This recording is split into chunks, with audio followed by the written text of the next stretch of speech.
First order of business is our roll call. Ashley, Present. Jeff, Here. Sonia, Here. Sam, here, Stephanie, Ryan, Here. Dwayne, Present. and Davion, and then Rosa is online, correct?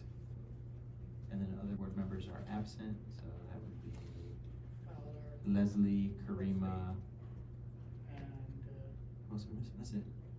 I just had it.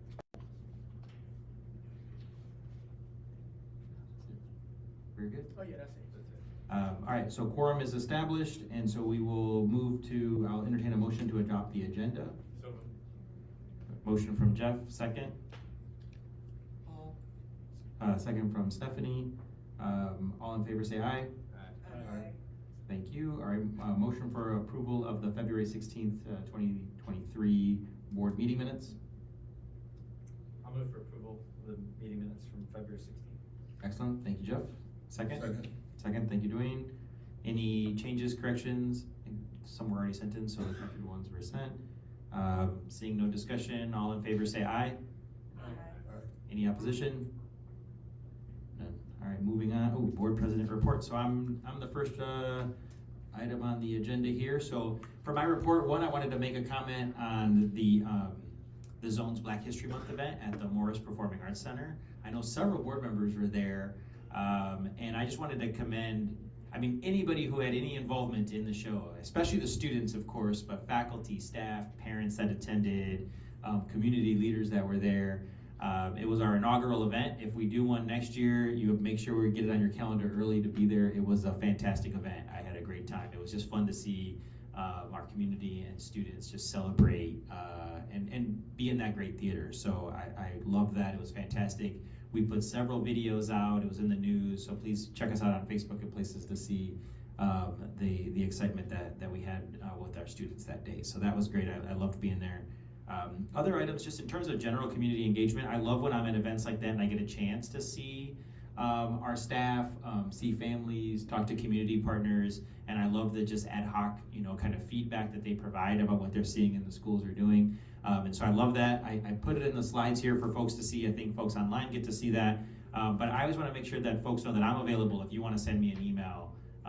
So please feel free to buzz me something, good, bad, ugly. I just love to engage and hear what's happening at the school. So I always want to make myself available, and I thought I'd put that out there, that you could send me an email to follow up on something with one of our schools.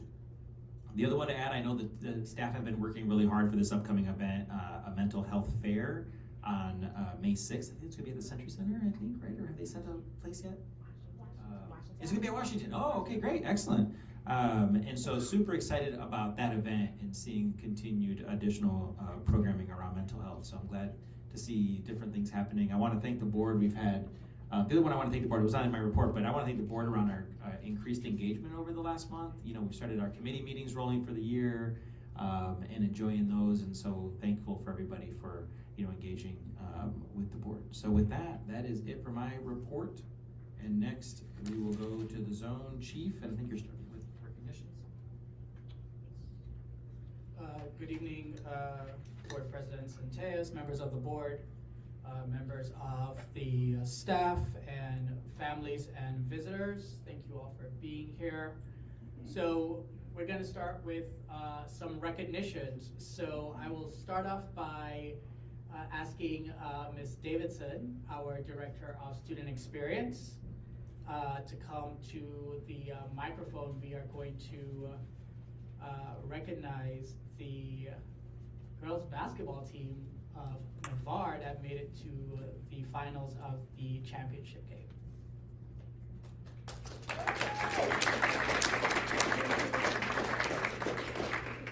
Good afternoon, everyone.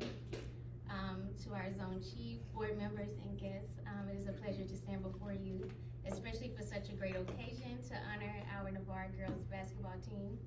As Dr. Lewis just said, the girls basketball team was undefeated this regular season. They went 6-0. I think that deserves another applause. And they made it to the last round of the South Bend City Championship.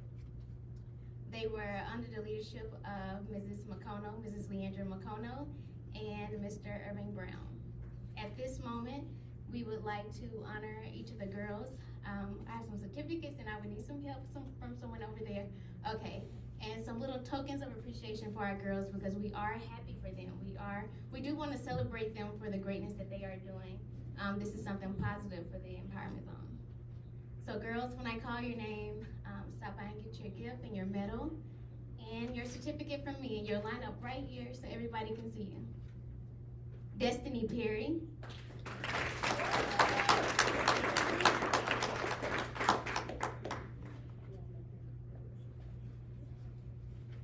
Destiny, smile. This is a great thing. We're so happy. Denaya Reed. You can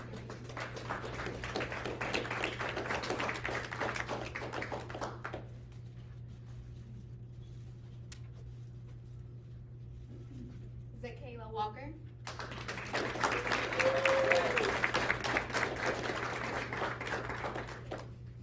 Amariana Dotson.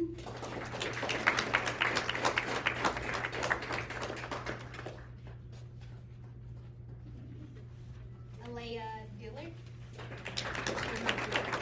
Alea was also in the Black History Month showcase as one of our singers for Navarre. She was a lead singer.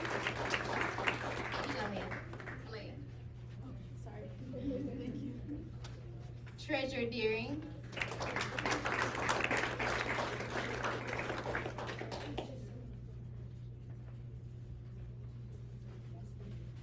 And we have two others to come in, I think. So if I call your name, come back and get your certificate too. Marlea Wright.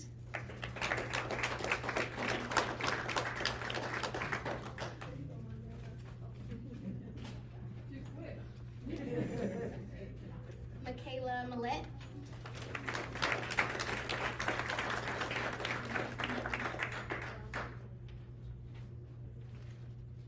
Lamaria Gibson.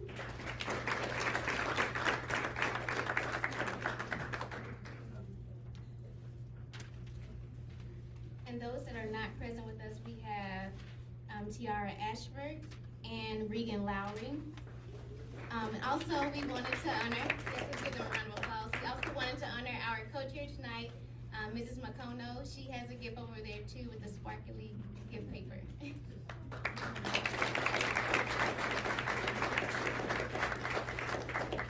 I also wanted to honor some other special people here that came to support the girls basketball team. They support them every night that they play. The Navarre cheer team, if you would stand, girls.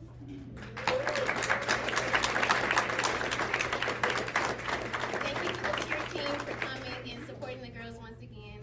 Thank you, board. Have everyone here? Everyone here? Yeah. Okay. The Navarre cheer team, you come up here too. Oh, yeah. And have a face that way. You're facing that way. They came fully dressed as well. So you guys want to come back here so we can get a group photo? Stand up, stand this way. Ms. Davidson, you can have them come back closer. Okay, close. Your parents came for this photo. We're gonna get them this photo. Yes. And you're live on Facebook.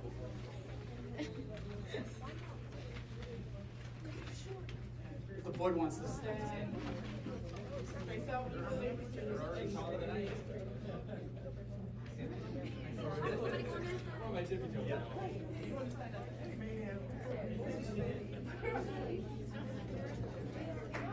Parents, take as many photos as you'd like. This is your opportunity. Wait. Oh, we do need to acknowledge the principal, Mr. Harris, and the assistant principal, Ms. Jen Loden, is also here.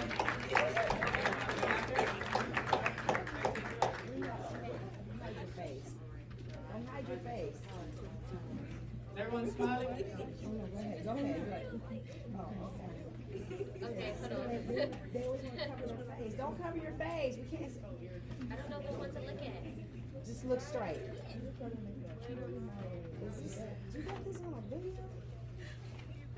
This is also on Facebook Live. It sure is. Congratulations. Let's go Jaguars. 1, 2, 3. Let's go Jaguars!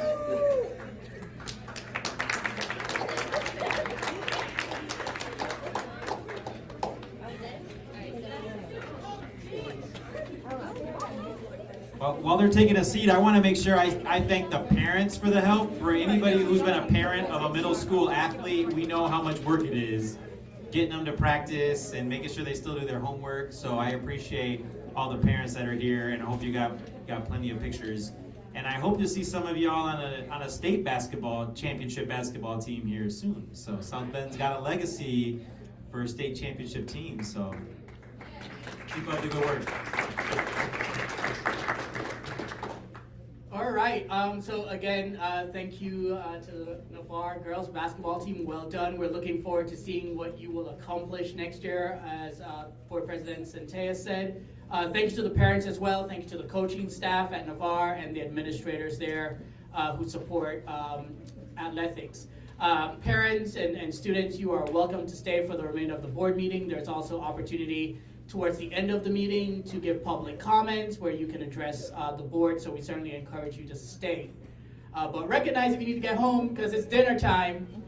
Depending on what you cook, and I'm coming home with you. No invitations? All right. Somebody said tacos? It's Tuesday. It is Tuesday. All right, thank you parents and students for coming out. All right, so continuing recognitions, March the 8th is International Women's Day. And as I did for Black History Month, I would like to recognize a local female pioneer here in South Bend. So Paula Gonzalez, born in 1920, originally came to South Bend as a seasonal day laborer and went on to live a very meaningful life here in South Bend. She eventually founded the South Bend League of United Latin American Citizens Council, where she served both as president and vice president. She also founded Lady de Guadalupe Society and the Cinco de Mayo Festival. And she's actually honored here in South Bend at the South Bend History Museum. So, you know, it's very easy to recognize all the amazing women across the country and internationally, but I always want to remind us to first start locally, and we have a lot of great things and a lot of great people in our own community. So it's not congratulations, but I hope you will all join me in recognizing and celebrating International Women's Day and just how much they mean and do for our society. And then lastly, National SEL Week. SEL stands for Social Emotional Learning. That's a big part of what we try to do here at the Zone to take care of the social emotional needs of our students. And so whether that's mindfulness practices or meditation or yoga, or having opportunities for students to engage in advisory, to have activities such as Gentleman and Scholar, at Quillard, you name it, trying to make sure that we are developing well-rounded students and not just test takers, but well-rounded young people who will go on to be productive members of society is really important. And social emotional learning helps us to achieve that. So that's it for recognitions. Moving into the personnel report for the month of February, on the Zone side, we did not onboard any new staff. Through the SBCSC side, as you can see, we onboarded 2 new staff. For moving along, for separations in February, on the Zone side, there was 1 separation. On the district side, there were 4. Next slide. All right, that's it for the Zone Chief report. Any questions, comments, concerns from the board?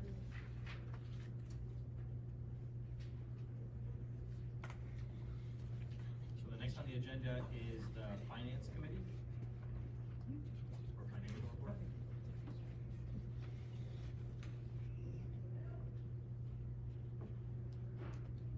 Thank you. So this evening, we have a report on our 501c3 to start, and a quick note on our overall budget. So what you have before you now is our budget to actuals And all these financials were discussed and presented in our finance committee with members of the board here, so they had a chance to ask questions and probe. So essentially, this is our operating, our discretionary funds. We are pretty much approaching using up our budget that needs to go through June. So historically, we've just been able to move some staff to grants that they're eligible for to loosen up some of the monies on this budget. Once we do that, to the tune of about $380,000, we'll be back in line for this discretionary budget. You will also see just a couple of notes on the side of this slide here. Insurance has went over a little bit, the life insurance. We just renewed our life insurance policy, so we got kind of we got a bill in which we had to pay some previous month, so that put us over on life insurance, coming on down to that second red note. Website and communications is over. This was 2 full-time positions last year. This year we're using a contractor, and so this was not budgeted for per se. We did budget this year for a full-time communications person, but that position was put on hold, so that's why this is over. This was not potentially budgeted. It was not essentially budgeted for, but here we are. We still have that need, and the last one I pulled out was the payroll expenditures, which I discussed at the top. We are right at budget, but we're gonna move some folks who are eligible to be moved to ESSER for that line, and that'll put us back in balance there, even with a little overage at the end of this fiscal year. So that's our budget to actuals. We're monitoring that monthly. Next we have our statement of financial position. You'll see our current assets, our bank account balance primarily goes to paying our payroll. Nothing out of the ordinary here. Our liabilities are usually just related to health insurance that we pay the district. Again, this has also been reviewed by the Finance Committee. And the last item I have for you this evening, I discussed the 501c3 and what we're doing to maintain the cash flow there. Our next disbursement should occur in about June anyway. We get that disbursement twice a year, so that's something to look out for to keep our operating budget going. And for all the other funds, our largest piece of our budget that is held with the district, this has been reviewed in committee. And in closed session, a preliminary data, we are under budget. We're cautiously optimistic because we know we can't sustain these spending levels going into next year, knowing that ESSER is going to fall off.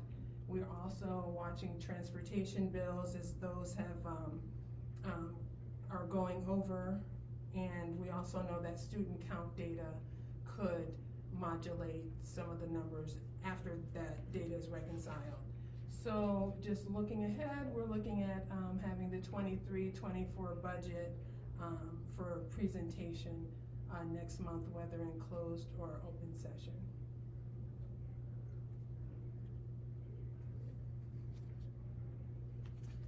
That's all for me. Questions, concerns, comments? When's the next count day? Not till September. September. So the count day for this year's stuff. For semesters, right? Yeah. Budget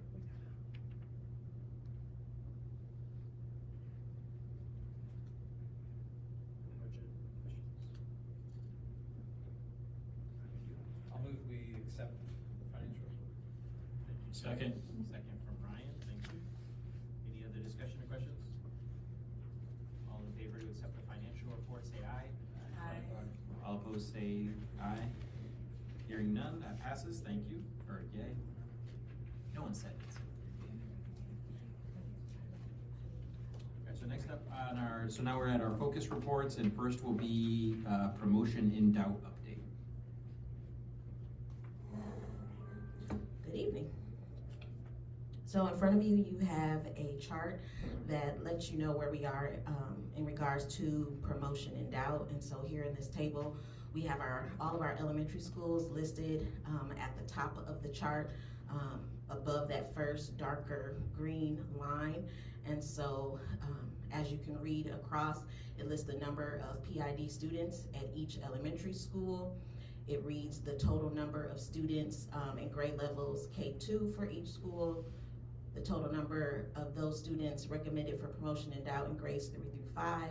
And then those last 4 columns represent the number of students who have been referred to or referred for promotion and doubt for either academics only, attendance only, behavior only, or 2 or more of those 3 concerns which promotion and doubt is for.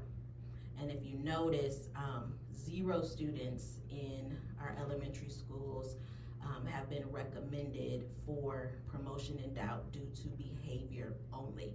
The majority of those students in our elementary schools were either academics or attendance, and those were the 2 major concerns. There are some that have 3 or more, but it's very, very few out of the total number of students that are in our elementary schools. And at the bottom, you have Navarre, which is listed by each grade level. So you have the total number of each of students in each grade level listed there, and then the number that were recommended for academics only, attendance only, or behavior only, or 2 or more concerns. And if you notice, none of our middle school students were recommended for promotion and doubt for only academics or for only behavior. The majority of these were attendance and then academics to be added. And again, the ones that show 0 were those students who only had that check mark off of their action plans that were created by the schools in conjunction with the parents in order to move them forward before we move to summer school coming up.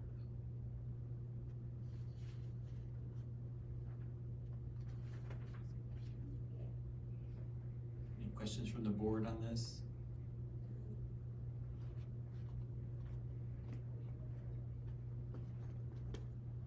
The number of students with promotion and doubt at the schools, is that trending up, down? How's that been historically? I know you're new with us, but.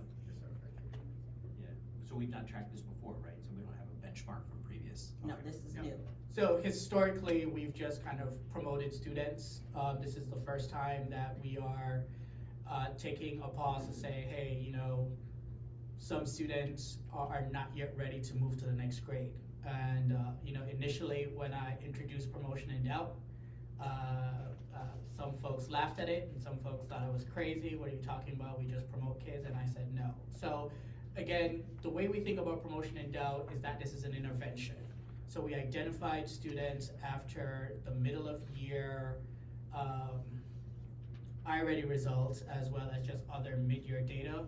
And we had different criteria on where each school had to comprise a list of students that were likely not trending towards being promoted to the next grade at the end of the year.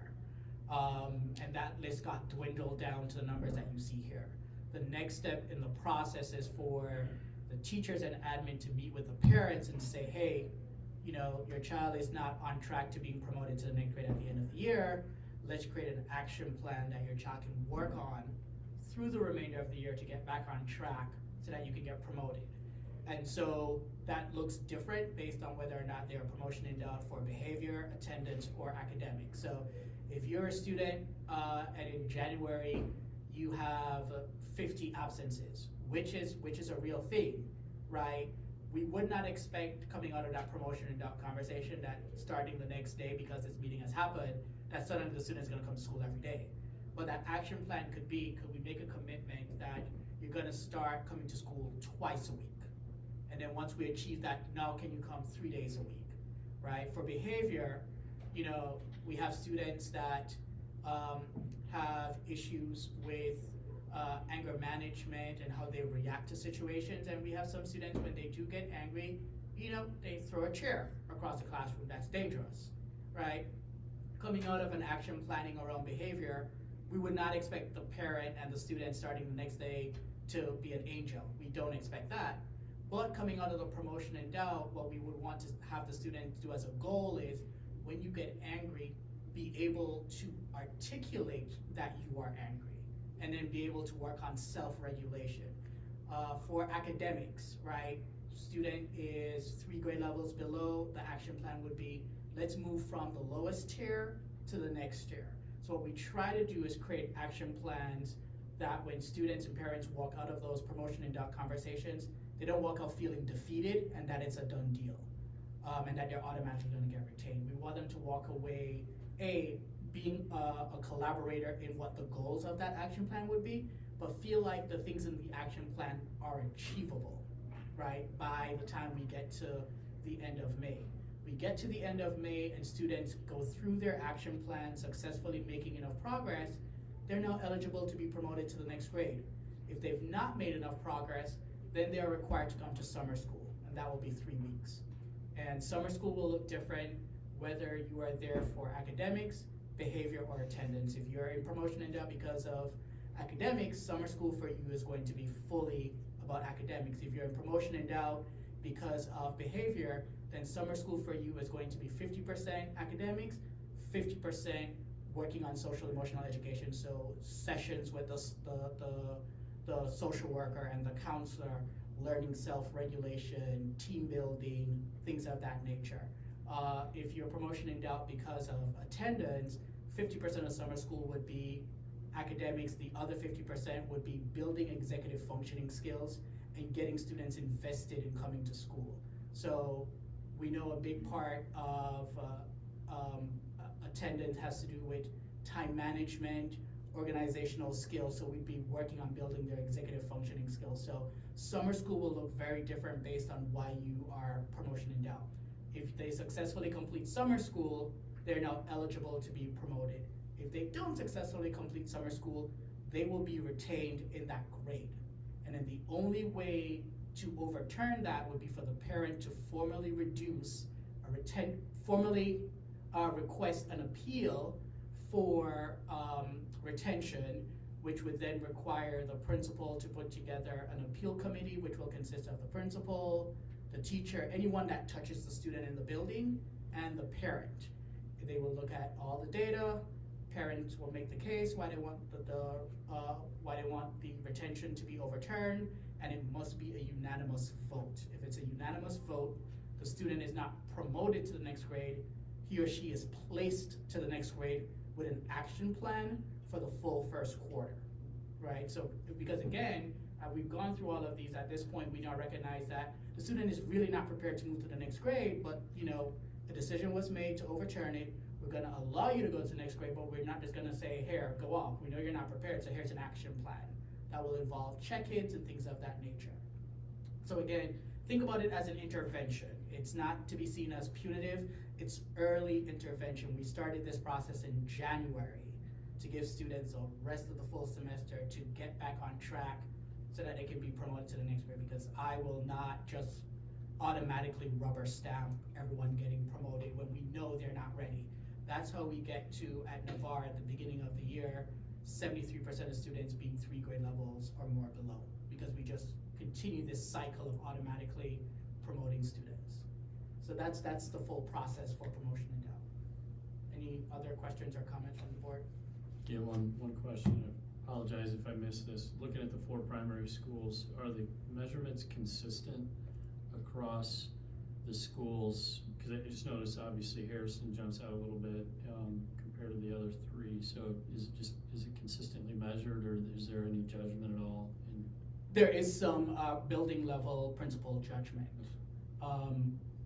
We, myself, Mrs. Davis, and Ms. Zapata review the list once the principal sends it to us, and we ask deeper questions. Do you have data to back this up? Why are you making this recommendation? And so going through that process, the list kind of dwindled down by school. That original number at Harrison was higher than what it got to here. Thank you. But yes, there is some principal level discretion. But enrollment-wise, like Harrison's the biggest. Yes, and yes, as a percentage, Harrison is our largest school. It's 664 students. Yep. So, versus Warren, 10 students, that's out of 219. Right. That's a good point, Mr. President. Go ahead. Have the action plans begun already? You said something started in January. Was that when the promotion and doubt, the entire process began? Yes. So how long do they have to work on the action plan before they have to go to summer school? So I think they have to complete the action planning process either this week or next week. I know we have parent-teacher conferences happening Friday or Thursday? Thursday. Next Thursday, yes. And I think that's the deadline, but some schools have already begun those action planning meetings with parents already. Navarre, you've started those meetings? Yes. Yes. So I know Navarre has started those meetings. Warren, you've started those meetings? Warren has already started those meetings.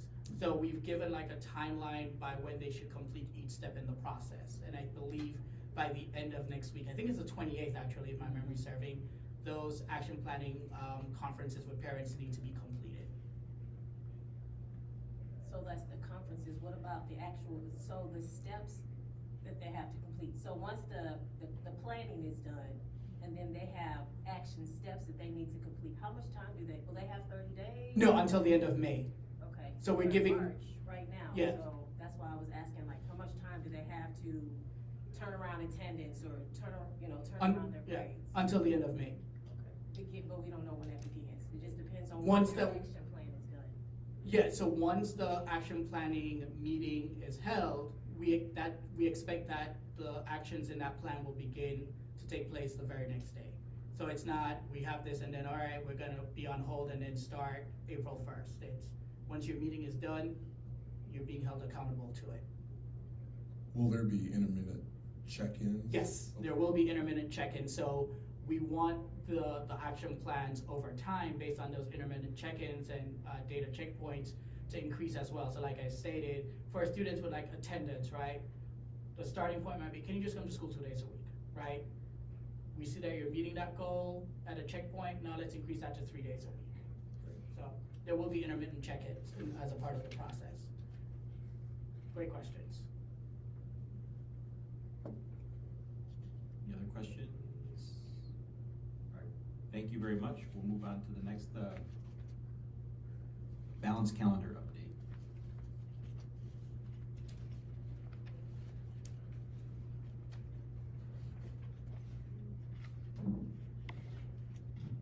Good evening.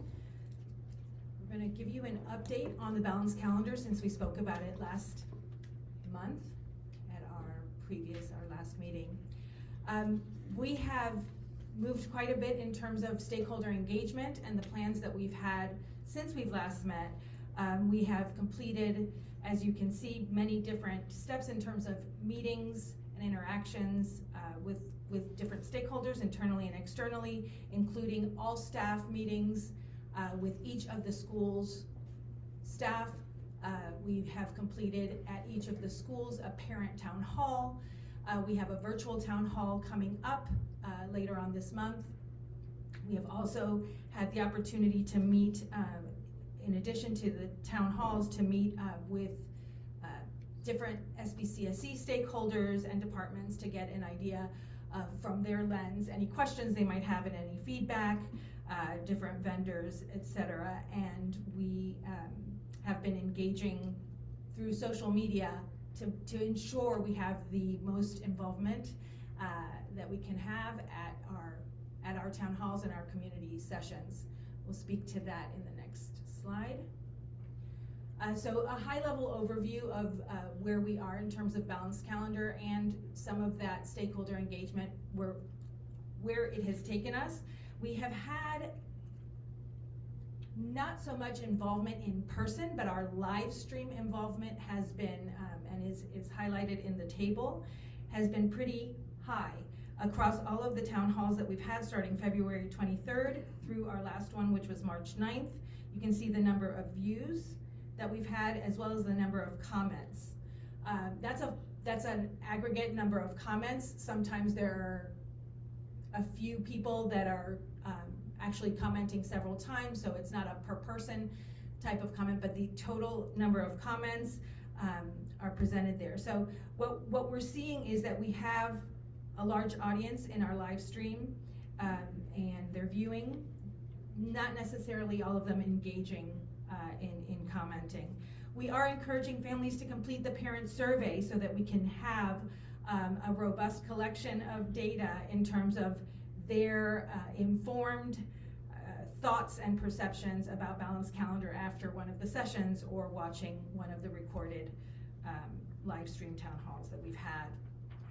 In terms of the community, there was some news coverage, interviews with teachers over at Navarre, and interviewed Dr. Lewis as well, speaking to the rationale, the benefits, and a couple of teachers that were interviewed and made comments. So that's been out there, I think about 2 weeks ago. And in terms of stakeholders with SBCSE and speaking to different departments, we've spoken to special education leaders at SBCSE and got great feedback, nothing of concern as much as really considering timelines for evaluation and how those might be affected with a change in the calendar. Definitely things that we want to keep in mind in terms of planning are related services for our students with IEPs and how schedules for them being on one calendar or another instead of both calendars, but definitely things that we can navigate, but definitely items that we wanted to have information on it and had not necessarily considered. Bilingual education is another department that we spoke with earlier this week, and we took a look at a few things. One of the things that we looked at was WIDA testing. There is a WIDA assessment that looks at language development in English, in reading, writing, speaking, and listening. And that testing is a large window in January and February. We took a look at it with the bilingual department, and the next year's assessment window is not going to be affected by a balanced calendar if the proposal moves forward. One of the benefits that was mentioned was potentially for families that have family in other countries, having a longer break several times a year will provide them with opportunities to travel and be with family, but to also consider students that might not be available during intersession. So again, nothing that was of grave concern, most definitely things that we want to plan for and consider as we move forward, if we move forward with the balanced calendar. Ms. Zapata, sorry, Yes. do you want to give a little bit more context regarding the comment you made with families who sometimes travel and why this could be beneficial specifically for them? Sure. As the Director of Bilingual Education at SBCSE mentioned and brought up, we have a lot of families historically that leave for longer than the breaks because they're not necessarily just taking vacations around town, but they might have family in Mexico, Central America, South America, in another country, and they go visit family. And to make that trip worthwhile, often it becomes a longer trip, which means absences, and access to school is obviously impacted by that. So the opportunity to have and plan breaks and travel that would not affect schooling because of the intercession and because of the cycles that we have are basically the context that she brought up that we thought was a great point we had not considered. And that's significant because often with some of those families, they're out of the country for so long that we have to disenroll them from school. Otherwise, they're showing on the roster as being absent for 2 months. And it's on both sides. And then when they return to the country, we have to re-enroll them. So, having those kind of intermittent breaks over the course of the year could potentially mitigate the need to disenroll them mid-year and then re-enroll them upon returning to the country. Thank you. One last piece, and there's still a few meetings that are taking place, but in terms of operations, we've had a few different meetings, and from this sounds like it could work better for us to great idea. There might be some expenses related to deep cleaning more often throughout the year, but definitely engaging engaging all stakeholders in those conversations to make sure we're considering all of the elements across the board. We're gonna take a look at our staff survey information, which we have a nice sample size across the 5 school meetings that we've had with all staff, and we want to highlight a little bit from that. Response rates were 184 teachers, staff, educators in all of our schools responded. We had the highest number of responses from Harrison when we look at the raw number. And we also had from roles, looking at it from each of the roles, we had the highest responses from general ed teachers and our special education paraprofessionals, or like paras are assistants, aides in the special ed work. Take a look at the next one, familiarity. We wanted to get an understanding of people's knowledge about balanced calendar before the sessions, and so you can see here we have about 2/3 of those that responded that were somewhat at some level familiar with, knew a little bit about or a lot about balanced calendar. 1/3 of them were not familiar at all, and 5 Empowerment Zone staff members that actually responded in the survey have actually worked in a school or a district with such a calendar before.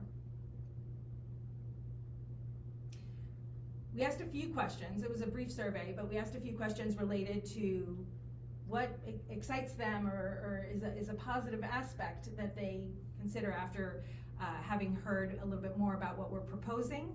And you can see here that the top 3 themes were more breaks, and probably very much tied to the second one, less burnout, being able to see a light at the end of the tunnel and knowing that a break is coming sooner than later, and also improved student learning, which was right there with less burnout.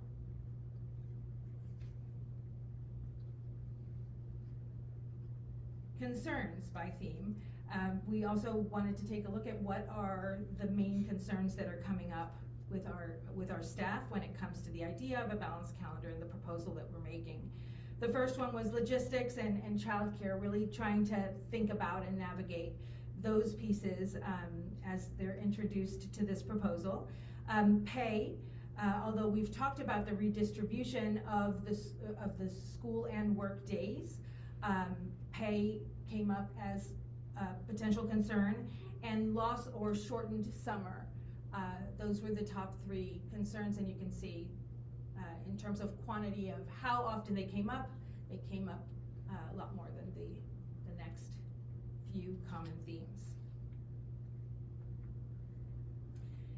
So we asked about favorability, and we wanted to get an idea, a first temperature check really after this informed session that each of the staff, each of the schools had.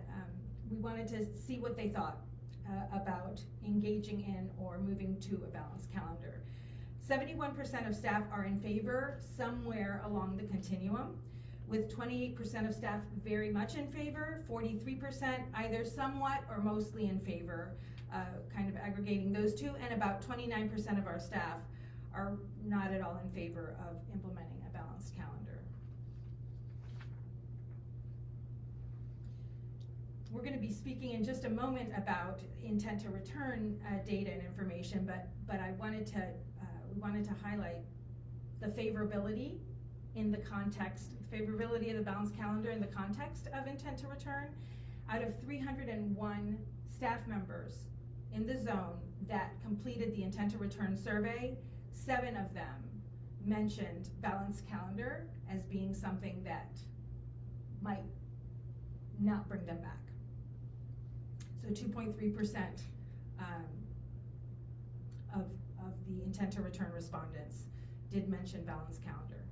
And we have a quote at the bottom from one of our teachers that spoke at one of the staff meetings, just commented about how they absolutely loved it. They had worked in a balanced calendar district, had time for themselves, were actually excited about going back to work after the breaks, and saw that kids were more engaged when they were with them. This teacher, the staff member actually mentioned that her own children, with the possibility of a balanced calendar coming to the zone, are wanting to come with her, so that they can be in a balanced calendar zone or district again. And I will just continue, if that's okay, unless there's questions about the balanced calendar. So can, walk through how this scenario happens. So I know there's a couple more meetings between now and April. In April, this board will be asked to consider it. So is there public discussion that night at our board meeting? Or you're gonna have recommendations that you prepare? Just help us understand how this next month plays out for us. Yeah, absolutely. So we will continue to engage the public with the balance calendar. We have on our website a dedicated page to the balance calendar. We got feedback from one stakeholder who said it would also be helpful to make sure that stakeholders are aware of the research against balance calendar. I thought that was great feedback from that person, so we're posting that on the website as well, so that people can see the research in support and against balance calendar, so they can make informed decisions. We will, once we complete all the survey, we will release that survey information to the public, so that people can see for themselves what respondents are saying. So they're not just gonna get the aggregate data like what we showed here, they're gonna see all the comments from individual folks. And then at the April board meeting, using our decision-making process, which we shared the last time, which will include feasibility based on operations, finances, etc., I will come to this board with one of three recommendations. A, that we adopt the balanced calendar that we've proposed. B, we adopt a revised version of the balanced calendar that we proposed, and we've had folks that's given a lot of feedback. So some folks have suggested things like, instead of closing the first week into 3 weeks, do the first 2 weeks where the building is open and then close the third week. We've had folks suggest things like an extended boot camp for kindergarten students, which is poignant because you have to remember, if you are in third grade this year, this is your first year in school, right? And we have students who struggle with tying their shoelaces or just sitting in a chair for an entire day because for the last 3 years, they've never had to do that. So we've had a lot of good feedback from stakeholders around ways we could revise it. We've had some people suggest, instead of 9 weeks in, 3 weeks out, could we do 10 weeks in, 2 weeks out? So we will consider all of those revisions that people have suggested and see what's feasible and what's not. So that's option 2. Or option 3, I recommend that we accept the traditional SBCSE calendar. And so it's only one of those 3 recommendations that I will come to this board with in April. So again, for the folks who are out there, no decision has been made yet. I will make one of those 3 recommendations to the board in April. Members of the public are always welcome to attend our board meetings and give public comment. We will be intentional about putting public comment before a vote on the calendar, so that you can hear the comments of the public prior to any vote, and then the board may accept or not accept whatever recommendation I bring. The only thing that kind of supersedes all of this is if we're unable to come to a decision about the future of the zone ahead of time, because as I've stated before, we would not move forward with a balanced calendar without knowing the future of the zone. But that's the process right now. Thank you. A question, so, sorry, Mike. Just trying to do some quick back of the napkin math, and I'm not successful. On the response rates, 184 staff, roughly out of how many? 184 staff responded out of?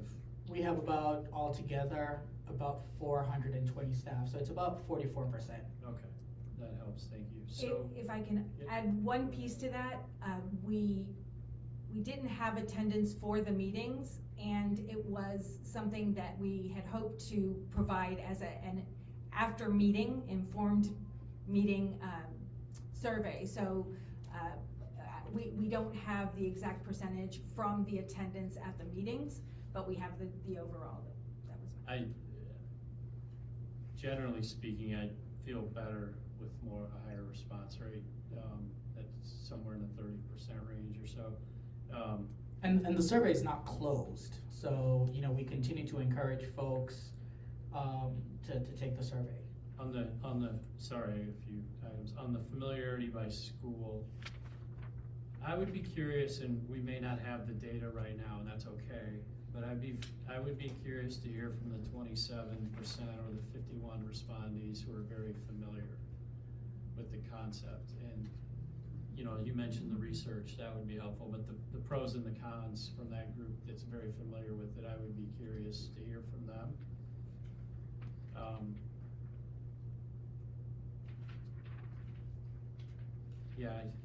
Overall, I just think a little more information and data would be helpful.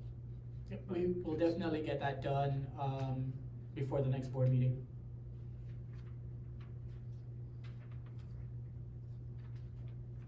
Any other questions? Was there any tracking, like in terms of comments on Facebook or other, like what the general tenor was of the feedback, like? Yeah, most of the feedback on Facebook was geared towards childcare. This is another big change in the zone. How would that impact teachers? That was a lot of the questions. Just really concerns about childcare. That we've had a lot of changes already. It was not overwhelmingly, yes, let's do this right now. It was a lot of probing questions. People wanted more data. They wanted more research. Could we see it? Could we talk to another district that's done it? Things like that.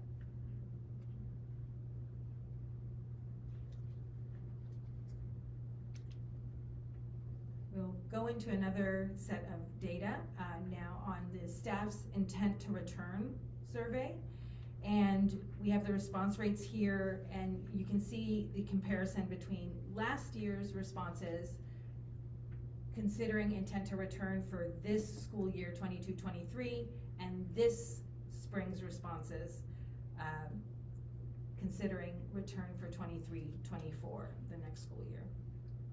As you can see, the overall response rate went up 10%, and pretty much across schools except for Warren, there was an increase in the percentage of staff that did participate and Decrease. respond.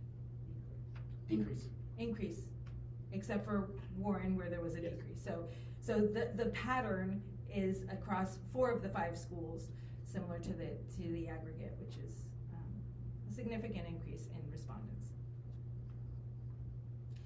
When we look at the big picture, we can see that the main question asked here is, are you 100% certain that you're going to return? Are you exploring other options? Or are you not planning to return? And there's some additional pieces, as you can see, related to a different role in the same school or same role in a different school or different altogether. When we look at both last year and this year's, 100%, I'm certain that I'm going to be returning. The percentages are the same, very much the same. Where we see a difference here in the aggregate is that the not planning to return went down, it decreased, and those seem to have migrated into, I'm considering options, but not necessarily like I'm convinced that I'm not returning, that considering options went up. Again, that's an aggregate, and we wanted to take a look at things by group, so we'll do that now. The first group is classroom teachers, one of our larger groups, and one of the larger groups that responded as well. And so we have a 10% increase in those teachers, classroom teachers, that responded, I am 100% certain that I will be returning next year. From last year, considering this year, to this year, considering next year. We had a 9% decrease in I'm not planning to return. So 9 percentage points down from last year for that absolute, I'm sure I'm not coming back. and there was an increase of 4 percentage points in considering different options. When we look at special education, we took a look at teachers and we took a look at paraprofessionals, and afterwards we'll just provide a summary as well as some of our thinking around these numbers and why. For special education teachers, the percentage went down in the 100% certain that I'm planning to return. We see an 11 percentage point increase in I'm considering other options, but we also see an increase in not planning to return. When we look at special education, but the paraprofessionals that support teachers in servicing students, we can see a decrease, but a less of a decrease for those that are supporting special education, and 8 percentage points of an increase in considering options outside of the zone. Building level student support staff, so social workers, peace builders, FACS, roles that are at the school to support students outside of instruction, decreased 15 percentage points, and there was an increase in not planning to return of 9 percentage points. So we see that, and pretty much that considering options category, very similar from 11 to 13. So just for a summary, we see a participation increase in terms of the respondent rates from last year to this year in considering what is my intent to return or not for the next school year. The sample size is a bit different, and you can see it went from 255 last year to 301. As well, 100% certain planning to return to their current role, stayed the same overall, and again, when we disaggregate, we see classroom teachers with a significant 10% increase, and we see other categories with some decreases. And we'd like to hypothesize, or I'm going to go over a few of our hypotheses as to why that is on the next slide. When we look at special education, there are a couple of things that we want to keep in mind. One of them is that there's state policy change on emergency permits and the licensing requirements for teachers that are special education, and that's definitely something that we want to consider. Another key piece, and I know a few months ago, Mrs. Melanie Hackett shared her plan for special education as she came into the role for this semester, and there has been seamless execution of that plan in an extremely positive way in terms of oversight and accountability and support provided in the area of special education, and really considering some of our most vulnerable students, our students with IEPs. And that work has been implemented and engaged in with tremendous rigor.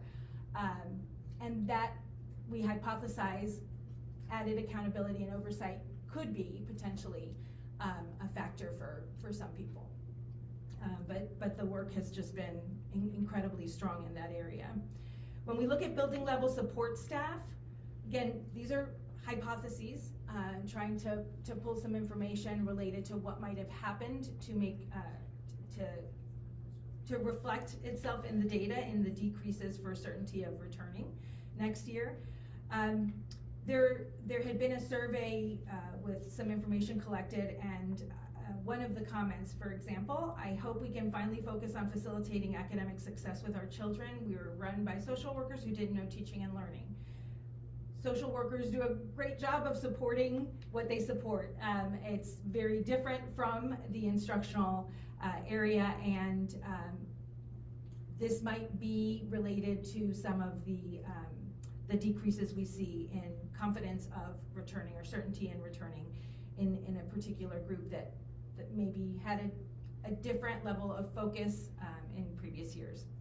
Our increase in number of respondents, again, hypotheses, but really people feeling that their voice is heard, that there are opportunities for them to engage, to comment, to question, and we hope that that's reflected in the respondent rate increase. Also in teachers being certain that they're staying. We've hypothesized several things, really feeling supported, providing teachers some spaces and processes to really be partners in decision-making, such as a curriculum review process that a director of professional practice has put together for several areas where teachers and teacher leaders and administrators are taking a look, deep diving into materials to make decisions about curriculum for next year. The professional learning opportunities that have increased this year, early release professional development, early release days, allowing for professional development are something that we've heard is an added support, as well as the opportunities for horizontal PLCs and vertical PLCs, but opportunities for teachers to get together and really dig into what students need to know and be able to do, and what do we do when students don't. So having those opportunities, we feel, has a lot to do with that. We've also heard and many comments about the support for the Q2 reset from teachers, being able to focus on instruction, and their support of the new code of conduct, which feels like it's not new anymore, but at the time was definitely something we were hearing and getting feedback on from teachers. At the end of the day, an increased focus on instruction is essential. We're all here for true and sustainable transformation, and we can't really have transformation if instruction does not change and improve. And so we are thrilled to see those numbers in terms of our teachers' increased certainty of returning, and also know that we want to continue digging into the data to see if our hypotheses are accurate. We've got a few comments here, and we're gonna just, instead of reading them to you, I don't know if everybody can. You got it in front of you. So in terms of some of the staff motivations about considering other options outside of the zone or not intending to return, some of the themes related to inconsistency in systems or structures or accountability, as well as student discipline or behavior. Those comments. And then here for staff motivations related to those that say 100% I am coming back next year, I'm sure. They've mentioned co-workers, love for their students, and their alignment with and commitment to the zone's mission and vision.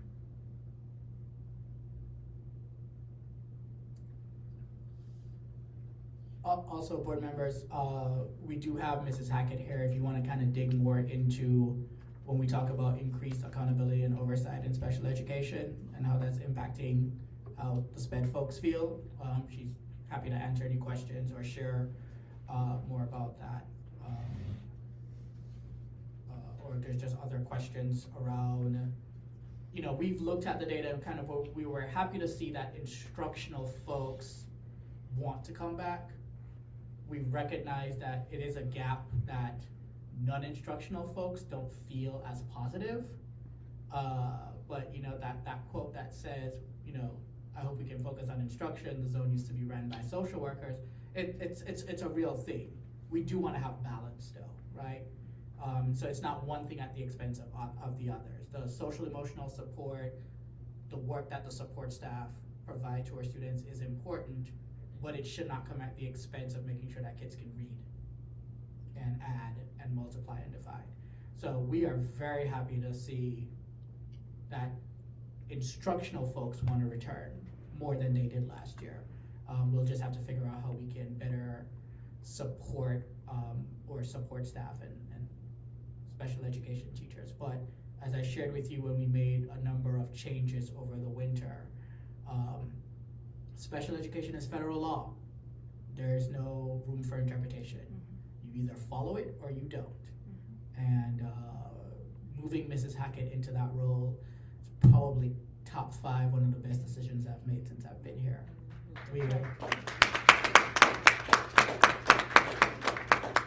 We are not where we want to be, but complaints from parents, letters of concerns from IDOE, letters of concerns from SBCSC has significantly decreased. And we are a lot more compliant today than where we used to be. So if you wanna hear specifically about why some of our special education folks might not be happy and why they're looking to leave, she is happy to answer those questions. I didn't run them all away. I didn't run them all away. Well, one, I was gonna ask the question about that. One, I think the increase in teacher retention is fantastic, right? Teachers wanting to stay, I think that's great. And I think higher expectations, you know, and all of that is great to make sure we're getting the right people in the seats. So in the hiring environment we're in, what does it look like? What's our forecast in terms of the work being put into now for we have staff that are not wanting to return or won't return? How are we looking to staff up for next year with then the right people in those seats to fill those roles? Yeah, so we are actually, we have postings out. We have actually reached out to some staffing firms, and we do have a couple of contractors that we're able to start right away. So we are being really creative because nationally, special education teachers, not just classroom teachers, it's really, really, really tough. And I know the Department of Education has made some strides with updating like programming and making programming accessible for teachers so that they can earn their licensure during their tenure working full time. And we're also finding that that's a little bit difficult for some people. You're like, oh yeah, I'm gonna go back, and it's just like getting a master's degree. I'm gonna go back to school, but I'm working full time, and that's not something that everybody can necessarily balance right away, and understanding the demands of and the weight of the type of work that you're doing as a special educator. So we are navigating that, and we're reaching out to different colleagues in other areas to see how they're managing this as well, because this is not something that is zone specific. It's not something that's district specific. This is something nationally that we're all dealing with. I would also add, special education is one of those areas where it is sometimes better to have no one in the role than to have the wrong person in the role. Now, I know that might sound crazy, but the wrong person in the role does harm. No person in the role you can explain for the gap in services, right? So, you know, that increased oversight and accountability, which has had this ripple effect for my purposes as it relates to special education, I'm okay with that. Second, I would love to hear just like what would you describe as your top 3 things that you did coming in that you really feel like made a difference, or at least began to set the course in the right way? The first thing, and I shared this in the first strategy, was making sure that our school leaders and our teachers had access to understand what the policies and procedures were, because there's so many. So we actually put together a website that is easily accessible. So if you don't remember what the policy is or what the procedure is, you can go right to it. You're not searching, you're not waiting for somebody to call you back. That was one big thing. So there is a place where this information lives. That was one. Also, being visible in our buildings, because sometimes people aren't sure what to do, or sometimes even what to ask. If you say, hey, reach out if you need me, but if you're there, they see you, they understand. So being visible and available to our school leaders and to our special ed teachers, that also in turn gave me a closer look at what was actually happening. So we can read all kinds of updates from people, but until you're in the school and actually seeing these things, seeing what's happening, you really don't know what's happening. So we were able to address things right away. So if I'm in a school and I'm seeing, oh, somebody has a schedule of which kids are supposed to be servicing and providing provisions for, and we go there and we're seeing the kid is in this classroom at this time, or the person isn't even here. So then you start asking those questions. What's happening when that person isn't here? Who's providing these provisions for this child? But those kinds of things right there, my assistant director and I, who she is here too. The extra accountability and follow-up queen, I will tell you. That's been the big thing, the visibility.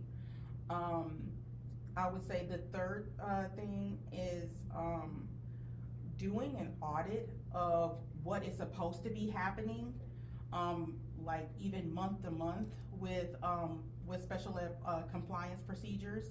So we were pulling suspension datas and looking at how many kids needed to have a manifestation determination conference and they didn't have one, and making sure that we put in proactive measures for that. Looking at our kids' grades, looking at how many kids actually have IEPs. Has anybody even made sure that the general education teacher knows this? So those were some of the things, of just doing an audit of basic things that were supposed to be happening and hitting the ground running with asking questions. So it's been a wild ride. Dr. Lewis gets my updates frequently, and I appreciate the support. But we're, like he said, we're not where we want to be right now, but we will definitely get there. I'll just add two quick things. One, another thing that I think you did that set us up for success, the relationship with the district special education team is night and day. And the leadership on the district side in special education has made that known to me on several occasions of how appreciative they are of Mrs. Hackett and Mrs. Smith and the team, and the level of confidence that they have now that they didn't necessarily have prior to that. The other interesting thing as she sits here, before I extended the opportunity to her, she didn't believe me how bad things were. And then at the end of the first week when she visited all the schools, it was an interesting conversation. But thank you so much for all your work. I don't know if other board members have comments or questions for you. Just a general question about numbers. So stability is one of the most critical pieces that we haven't been able to give the kids in this district before. I like the trend that's happening. Know that we can never get to 100% on retention because some are going to retire and some are going to leave the profession or some are going to move to a different community. So what's normal? I know it's not normal, but like every year, does the school corporation, say if we can keep 85% of our teachers, then that's great? Or are we in line? Great question. I think in today's world, the response to that question is different than what it would have been pre-COVID. What I'm accustomed to, from like an accountability perspective, anywhere that I've worked, is that schools are asked to at least retain 70% of their staff year to year. And I have experience of more than that, and certainly that's what I aspire to. For last year to this year, we only retained 60% of our staff. And again, that's even with all the bonuses and stipends and all these other things, which speaks to the fact that it's not always financial. And so I'd like to think that the focus on support, opportunities for professional development is where you see that 10% increase. And even when we do have exit interviews for the folks who take it, it's not always about money. That certainly comes up. It's burnout, mental health, I don't feel supported,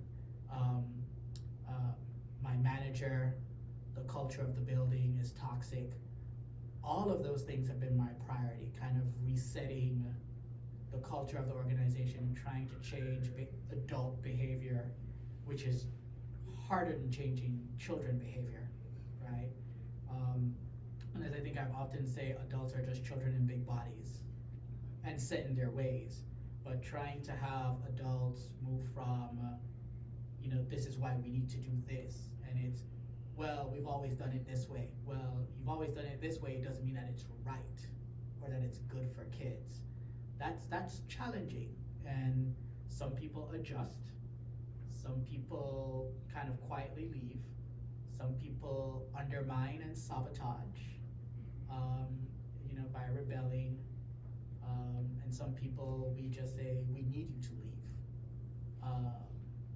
So I don't know that we're gonna hit 70% this year, and I'm okay with that. I will, again, anecdotally, when I hear some of the conversations that's happening, specifically in SPED or support staff, it's a lot of that. Well, why are we being asked to do this now? We've never had to do this before. You have to progress monitor. If a child has an IEP, you have to monitor consistently if you're seeing improvements to then make decisions if whether or not you need to change the services or keep them. Putting a plan in place but not progress monitoring it is meaningless. So you get like, well, why are we being asked to progress monitor and take notes and put it? This is a legally binding document. What do you mean it's legally binding? It's legally binding. What do you mean I can't text a parent and give her an update about special education? It requires an in-person meeting. This is a legal thing. So suddenly when you start, telling folks what they're expected to do, and it's, well, we've never been asked to do it this way, we've always been allowed to do it this way, you make a lot of people uncomfortable. You make a lot of people mad. I've been yelled at in meetings because it's like, this is more work, and it's not more work, this is what you should have been doing always. You've just been allowed to not do it. Is that not part of the when they're educated to become workers in this role? Like, is that not part of the education to know that this is how it works? It is. That is a part. But I also like to add that we do have people working. They have the provisional license, and they may have not taken that class. Right. Yet. They don't have all the education. Some of them may have not taken that class. And so then I didn't mean to interrupt you, but I did have a follow-up question, and it was from the presentation on the hypotheses. Prior to speaking of Ms. Hackett's wonderful structure and guidance and accountability for the staff, you mentioned that there were some things that was happening in the state or the law that is causing that people are like, they don't want to. Regarding their license. I can speak to that. So, at the end of last year, the Indiana Department of Education decided to not grant more emergency permits for special education teachers.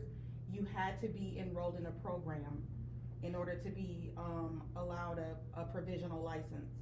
And so this also made people that were hired into the role as a special educator on a emergency license that hadn't started coursework, they really had to decide, am I gonna go back to school, or am I gonna relinquish this position?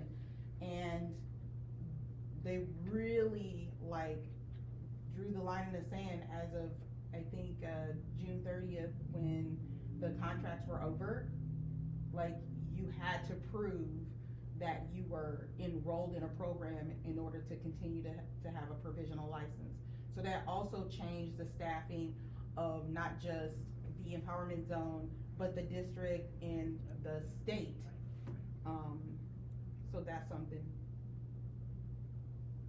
And we also, as the district did, provide follow-up to staff with deadlines, reminding them that they needed to provide proof that they were actively in an approved program or had been accepted, and that from the state level is increased oversight and accountability at the state level.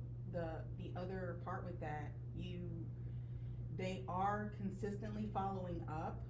So if you enrolled in your coursework and you maybe withdrew, they find that out too. And so we had some issues with staff members in that lane where they would not be able to keep their role because they weren't in the program.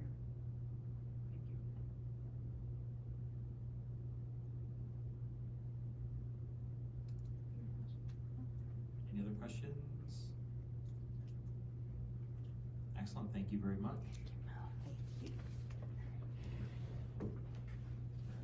Home stretch. Home stretch, all right, so next on the agenda is public comment. And so I'll read the directions here. At regular meetings, the public is invited to address the board for 3 minutes regarding items not posted on the agenda. Individuals may only speak once during this section of the agenda. Speakers shall properly identify themselves after they approach the podium by stating their name and address for the record. Personnel issues are not to be addressed during open sessions of the school board. The board president may interrupt, warn, or terminate a person's statement if the statement becomes personally directed, abusive, or obscene. At this time, is there any public wishing to make a comment?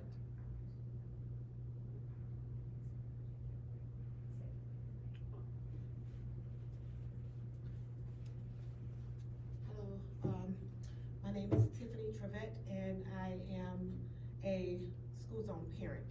I'm trying to make this quick since we only have 3 minutes. I know that I don't know if I can address this. The incident that happened at Navarre.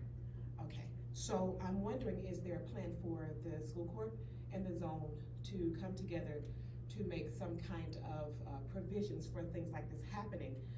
Seeing that this always happens, especially with these two schools, and knowing that restrictions were lifted. Why were the restrictions lifted at the last minute, knowing that stuff like this happens?